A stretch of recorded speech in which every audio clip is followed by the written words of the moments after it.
Tengah jalan-jalan pusing Bazar Wang Semaju ni, tiba-tiba Kuali terpandang satu gerai dengan signboard tertulis Serabai. Dari jauh pun dah nampak orang beratur. Nak tahu jugalah apa yang sedap. Setahu Kuali lah, Serabai ni kuih tradisional yang cukup popular kat sebelah utara. Terkejut juga bila nampak kuih ni terkenal kat KL. Nak tahu lebih lanjut mengenai kuih Serabai? Jomlah kita tanya dengan pemilik gerai yang mesra disapa Mami ni.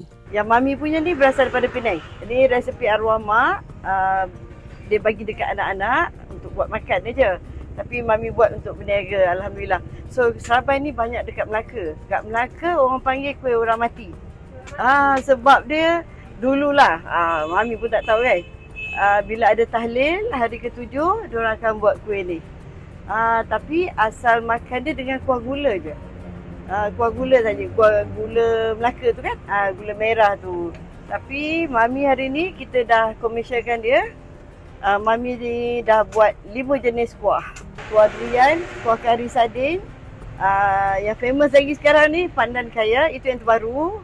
Lepas tu kita ada kuah gula nisang ataupun niseh. Kemudian kita ada coklat berries. Kita memang tak ada campur-campur apa-apa coklat tu. Yang paling penting adalah kuah kami. Sebab sedap kuah, sedaplah kuih ni. You tengok ni, dia dah tembam-tembam kan. Kalau original Serabai, dia buat daripada nasi sejuk.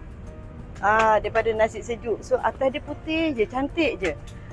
Mami dah tukar sebab kita komersialkan dia. Mami dah tukar kepada tepung beras.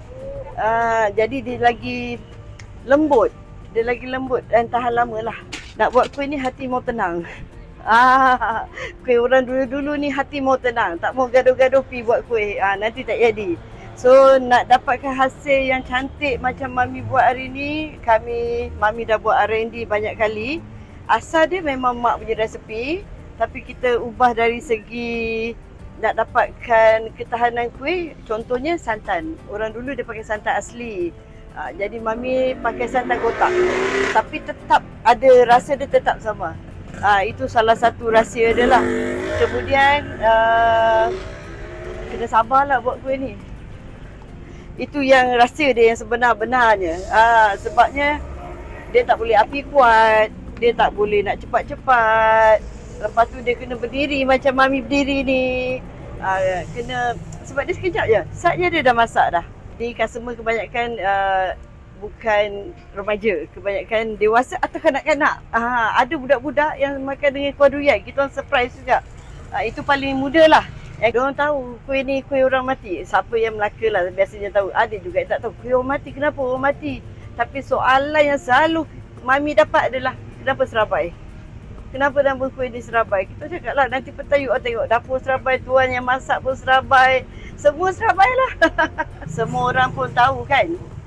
Bazar Ramadan Wang Semaju antara yang terpanjang dan terbaik di kawasan KL. So, jemput ramai-ramai, siapa nak cari Serabai atau apa saja kuih, makanan lain kat sini, jemput datang. Mai awai-awai, tak kalut. Macam tu.